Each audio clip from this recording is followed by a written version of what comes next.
Hi, I'm Tim. In this lesson, you'll learn to play Bach's Musette in G major. Before you begin, you should know some fundamental piano concepts like the names of the notes on the keyboard, how to read the notes on the staff in treble and bass clef, and how to read rhythms. If you're not familiar with these concepts, you can learn them in the basic series of lessons available in GarageBand. You can also use the glossary at the top right of the screen for more information on some of the topics we'll cover. While learning to play Bach's Musette in G major, you'll also learn about legato playing, polyphony, and the 2/2 time signature.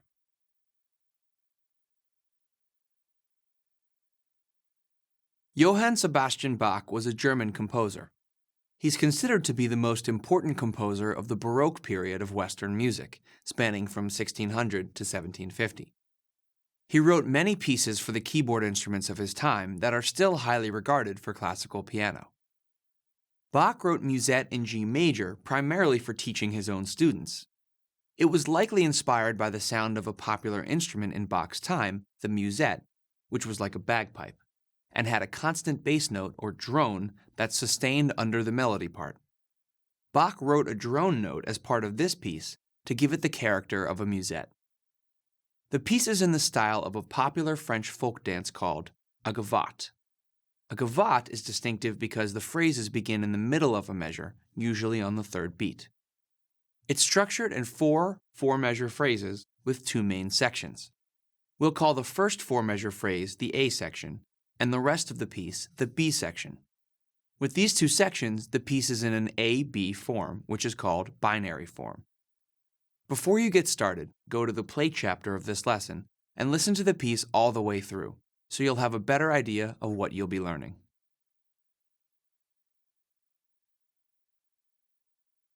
It's very common in Baroque music to have multiple melodies playing at the same time. Each melody may have a different rhythm and different notes, but they all work together to create the harmony of the piece. The term for this type of music is polyphony. Bach is particularly famous for writing sophisticated polyphonic music that also has a strong sense of harmony. The piece has three parts that play together to create the harmony. We'll call them the upper melody, the lower melody, and the drone.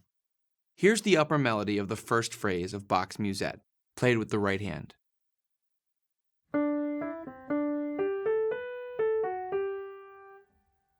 And here's the lower melody, which is played at the same time with the left hand.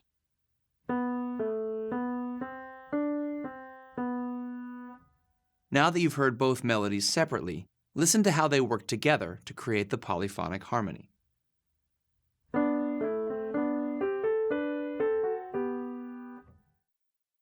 The key to playing polyphonic music on the piano is understanding where each melody fits into the music so you can connect the notes to make each melody sound independent. In other words, you should try to give each melody its own voice, as if a separate instrument were playing each part.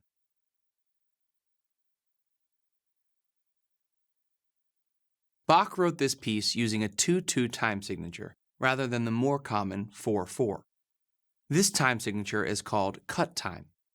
2/2 time means that there are two beats in a measure instead of the usual four, with a half note getting one beat.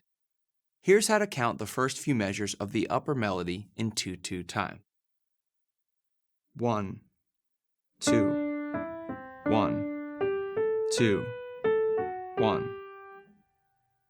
While you're learning the piece, you may find it easier to count in 4/4 time like this.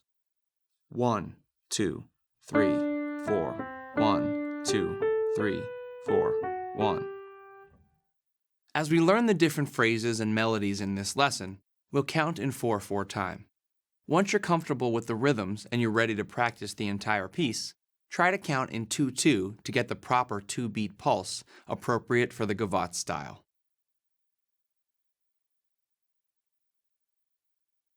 In Bach's Musette, long curved lines are shown over groups of notes.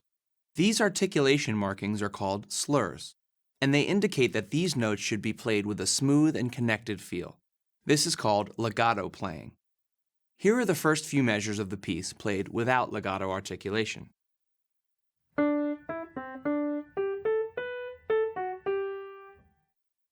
Now listen to the way the notes sound connected when I play the same section legato.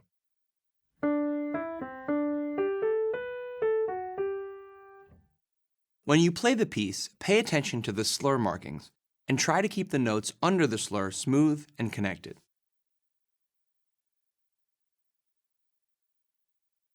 A segment of music is called a phrase, similar to a sentence in speech. It's a complete musical idea.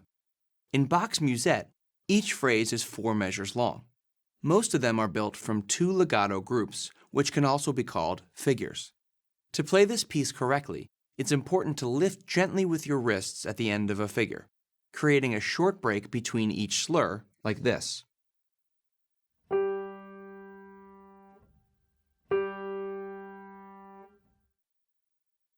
Here's the first phrase of the piece. Listen for the space between the 2 figures.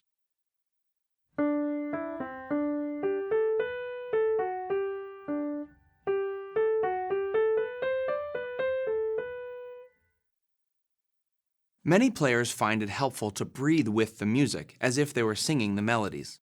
Once you start putting the sections together, try taking a short breath between each legato figure, and a deeper breath at the end of each phrase. This can help you naturally feel the phrasing of the piece.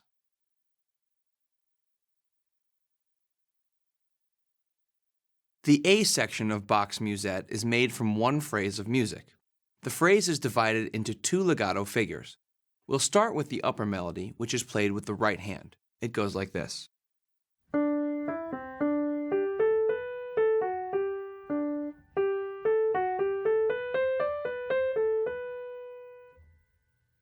This piece is in the key of G, so all of the Fs are sharp, as the key signature shows. Let's start with the first legato figure. Begin with your 3rd finger on the D. Cross under with your thumb to the D, then up to the G with your 3rd finger for the rest of the figure.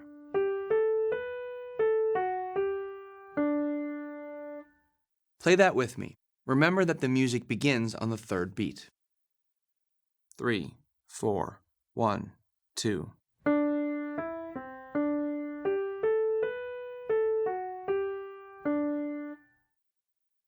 Make sure you're playing each note under the slur for its full duration, lifting slightly with your wrist at the end of the legato figure.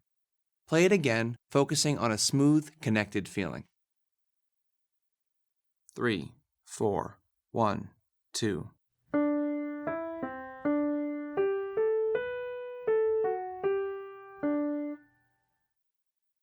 For the lower melody in the left hand, a slur is not shown. However, you should play this left-hand melody using the same legato articulation and phrasing as the upper melody, like this.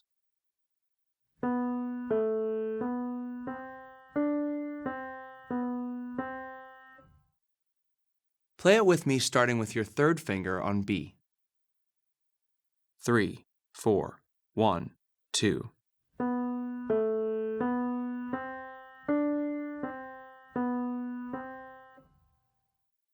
The drone stays on G for the entire piece, to give the music the sound of the musette instrument.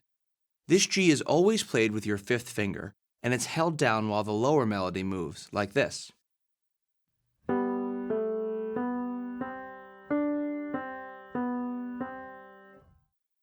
The challenge is to keep the lower melody quarter notes smooth and legato while holding down the G in the bass. Try it with me. 3, 4, 1, 2.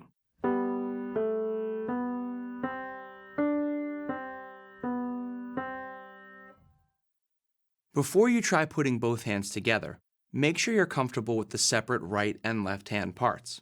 If you need to, pause the lesson and practice both parts separately. Here's what the first figure sounds like with both hands.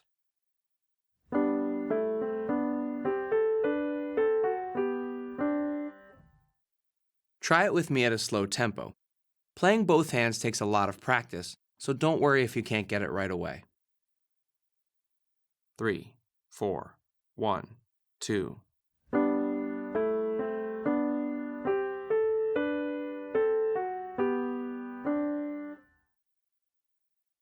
Before moving on, you can go to the practice chapter of this lesson and work on this part of the piece.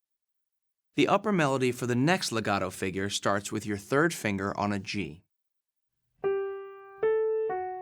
Then cross under with your first finger to play a G, followed by a series of eighth notes. Since this half note is at the end of the phrase, it should be lightly released, leading with your wrist to give some space before the next phrase. Play the right hand part with me, starting on the third beat. 3, 4, 1, 2.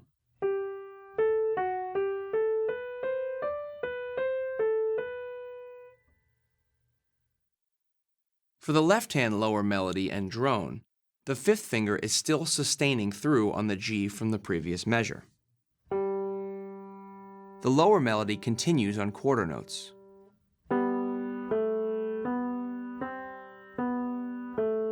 And at the end of the phrase, the tied G drone stops and a half note G is played.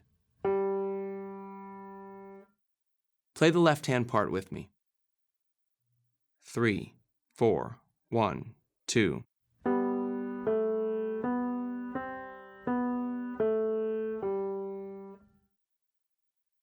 Again, make sure that you're completely comfortable with both hands before trying to put them together.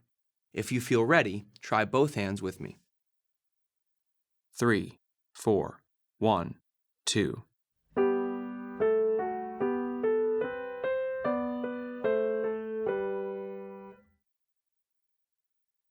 When you put both of the legato sections together, you have the A section of the piece. Play along with me if you like, making sure to lightly lift your wrists to release the notes at the end of both legato figures. 3, 4, 1, 2.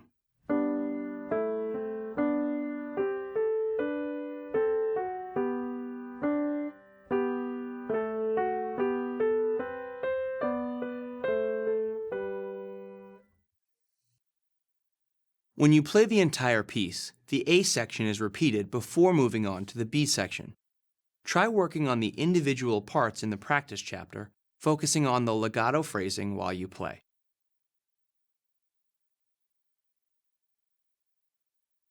The B section of Bach's Musette has 3 phrases. Here's the first phrase of the B section.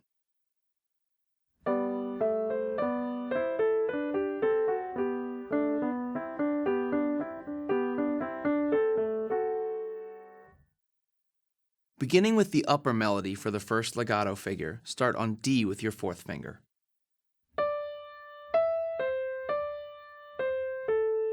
When you get to the third beat, play the B with your third finger rather than your second. And then move your hand down again to play the A with your fourth finger, so your hand is in place to play the next 2 quarter notes. Try that with me, legato for the entire part. 3, 4, 1, 2.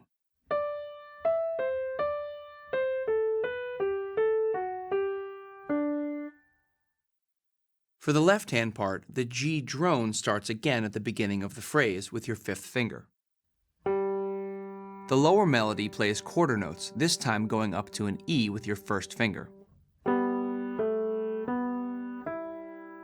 D with your second, then crossing under with your first to play the C. Then use your third finger to play the B, so your hand is back in place for the rest of the phrase. Play the left-hand part with me. 3, 4, 1, 2.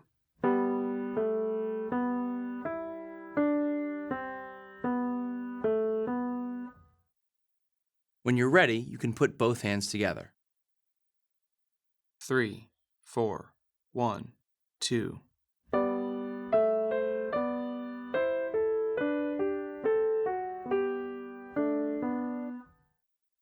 The second part of the phrase is the most delicate part of the entire piece.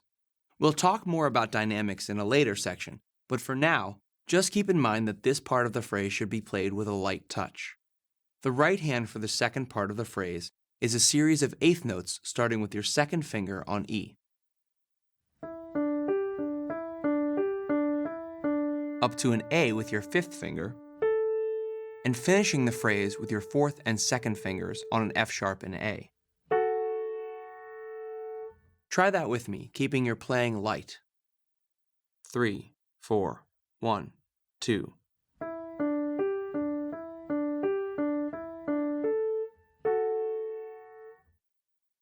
For the left hand, the G drone is sustained from the previous measure with your fifth finger. For the lower melody, your second finger should be on the C. The G bass note is not replayed at the end like it was in the previous phrase. Try the left hand with me, keeping the playing delicate like you did with the right hand. 3, 4, 1, 2.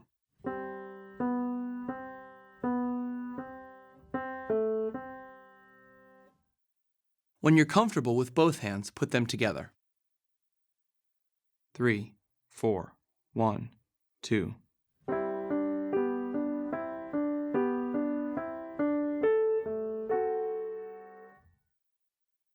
Once you've learned both of these legato figures, you can put them together to play the entire phrase. Remember that the G bass note sustains throughout the entire phrase. 3, 4, 1, 2.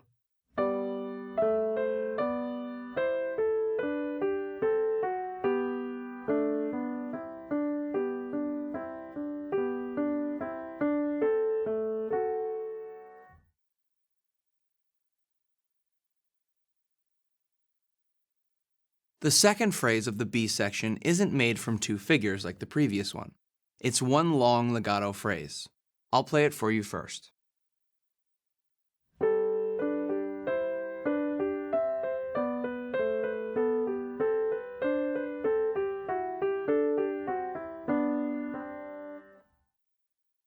The right hand part begins with your second finger on A.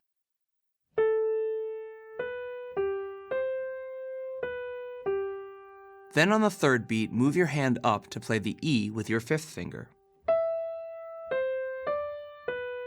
Move your hand down to play the first beat of the next measure with your fourth finger on C.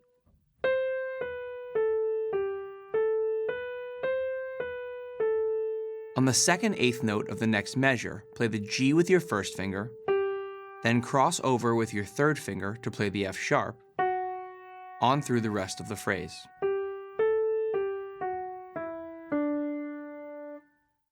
Try playing the right hand with me. We'll take it a bit slower because of the challenging fingering. 3, 4, 1, 2.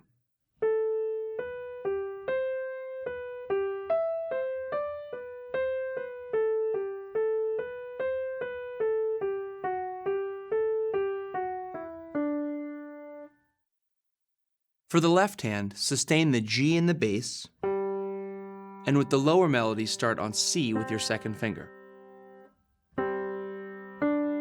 When you get to the first beat, cross over with your second finger to play the E. Then back down with your first finger on D.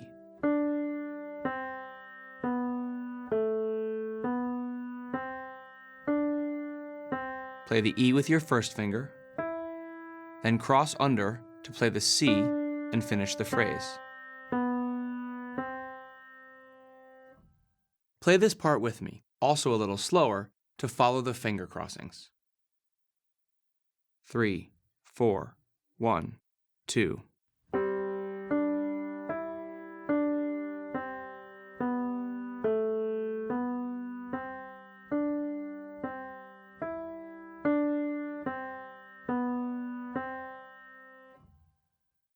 When you feel comfortable with both parts, try them together. Remember to have your left hand play the entire phrase legato along with your right. 3, 4, 1, 2.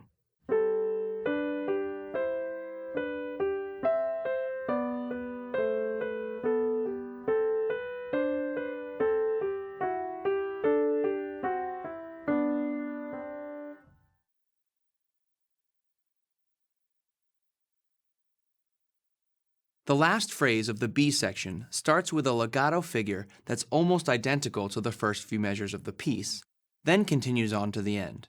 I'll play it for you first.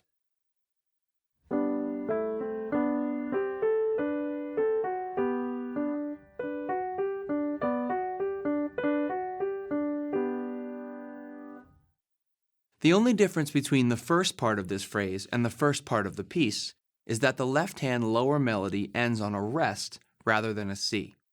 If you've already learned both hands for the A section, play them with me for the first part. 3, 4, 1, 2.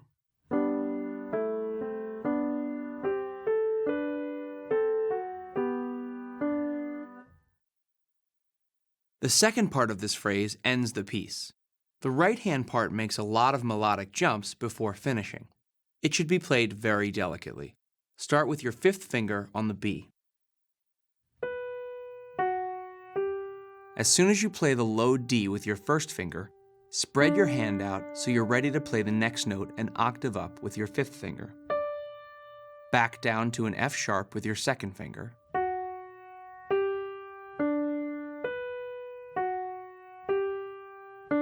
Sustain the tied D throughout the last measure, and then a G to finish the phrase. Play it with me. 3, 4, 1, 2.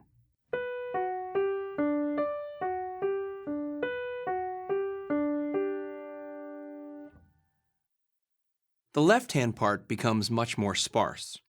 Bach probably minimized the number of notes in the left hand to reduce the amount of sound, allowing the upper melody in the right hand to be clearer and bring the piece to a quiet conclusion.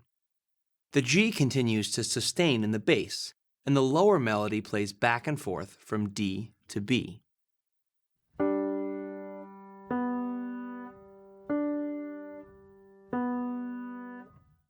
The challenge here is to maintain a legato feel while still observing the rests between each quarter note. Play it with me. 3, 4, 1, 2.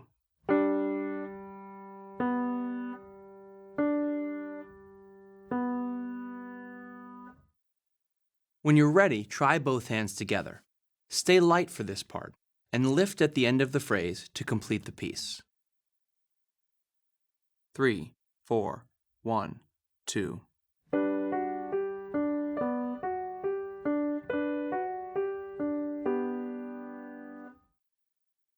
Now the entire last phrase. 3, 4, 1, 2.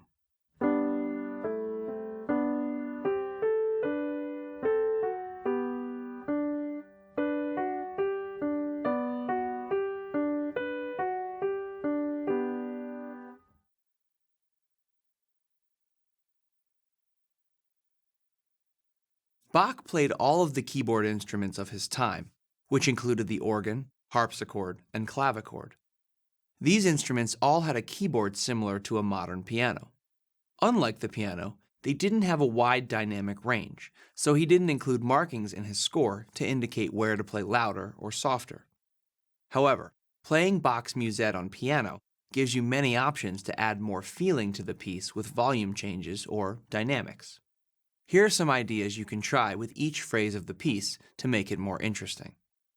Start the piece softly, known as piano when referring to dynamics in music, and indicated with a P in the notation. With each legato figure, you can swell the volume a little bit in the middle and bring it back down to piano at the end of the slur. This will help emphasize the phrasing of the piece. Here's the A section using that idea.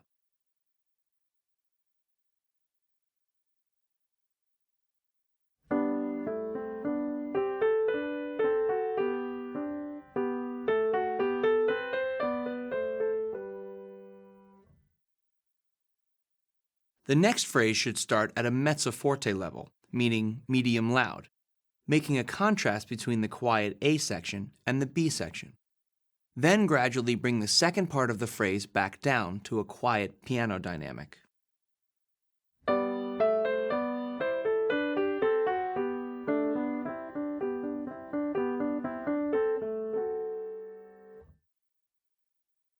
In the second phrase of the B section, you'll be coming from the delicate sound of the previous phrase.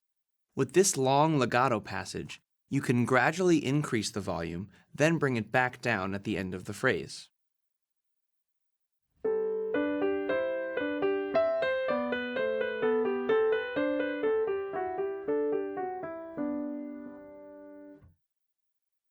For the last phrase, try playing the first part at a piano level and the last part of the phrase even quieter, or pianissimo, which means very quiet, all the way to the light lift of the last note of the piece.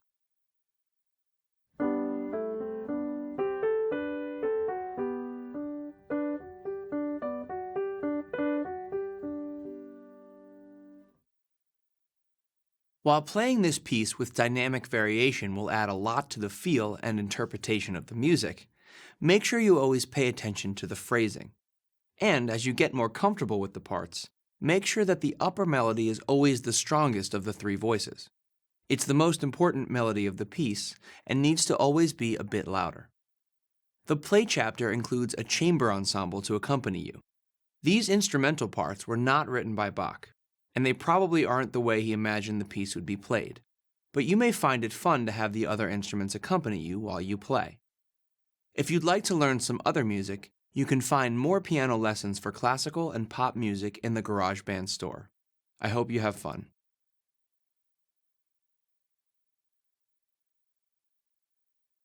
Three, 4, 1, 2.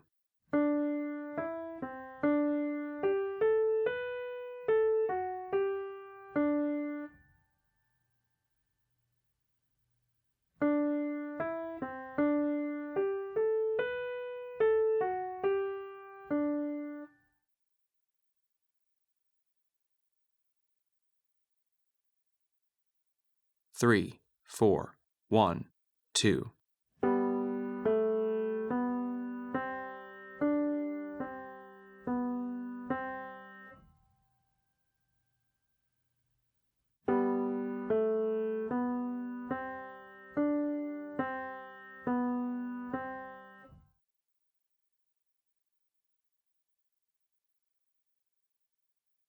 3, 4, 1, 2.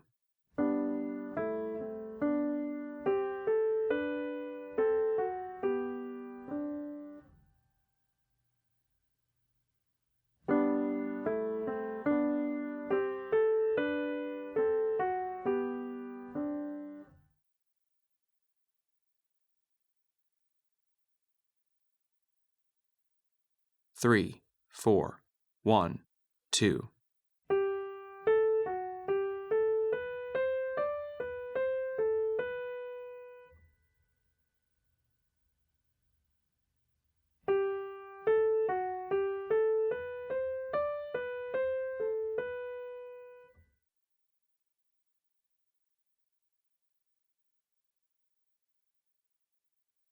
3, 4, 1, 2.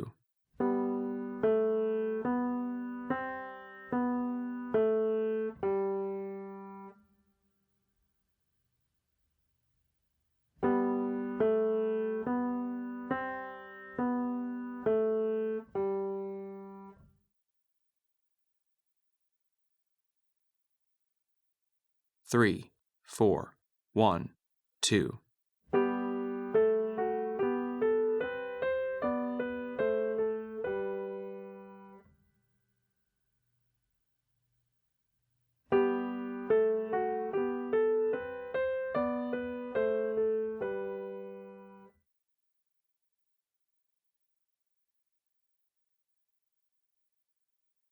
3, 4, 1, 2.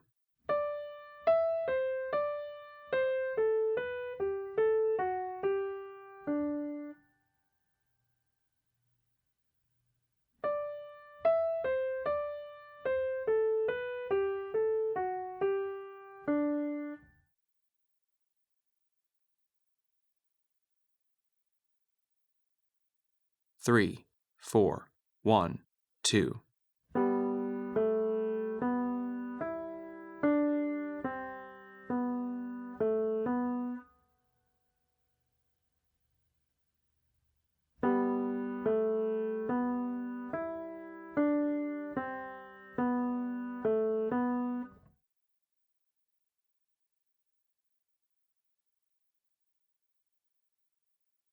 3, 4, 1, 2.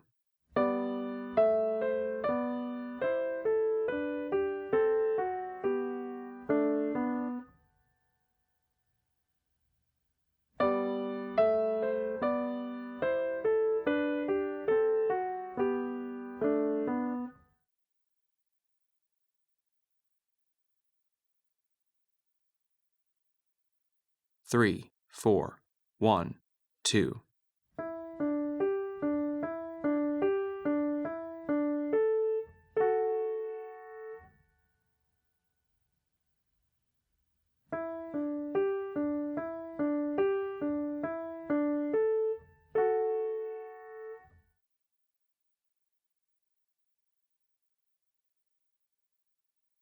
3, 4, 1, 2.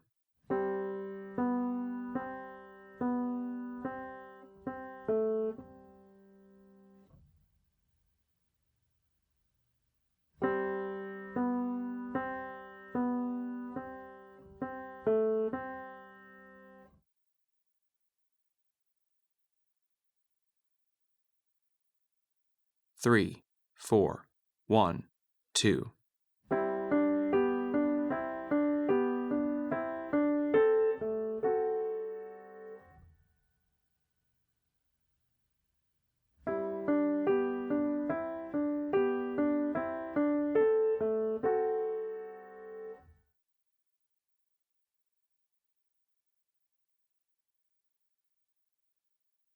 3, 4, 1, 2.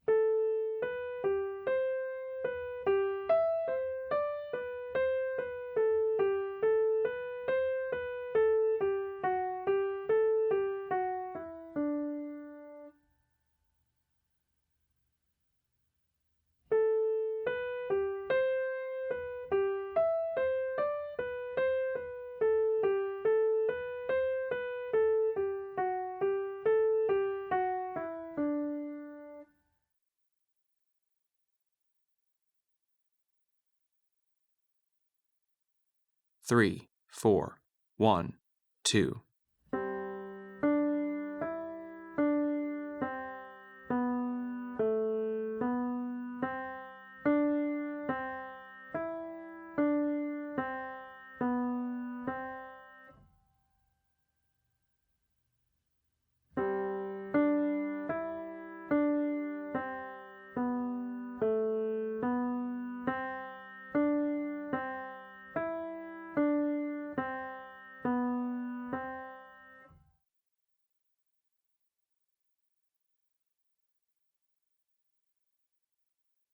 3, 4, 1, 2.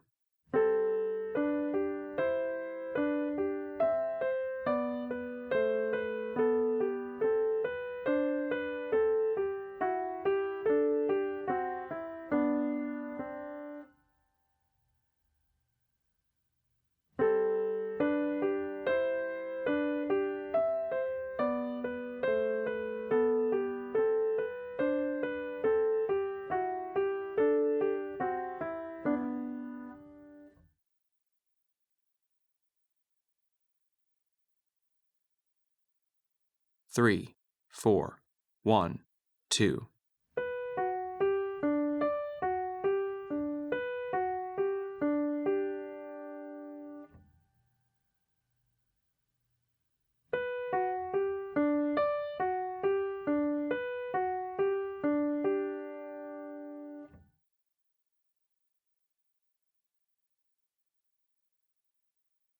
3, 4, 1, 2.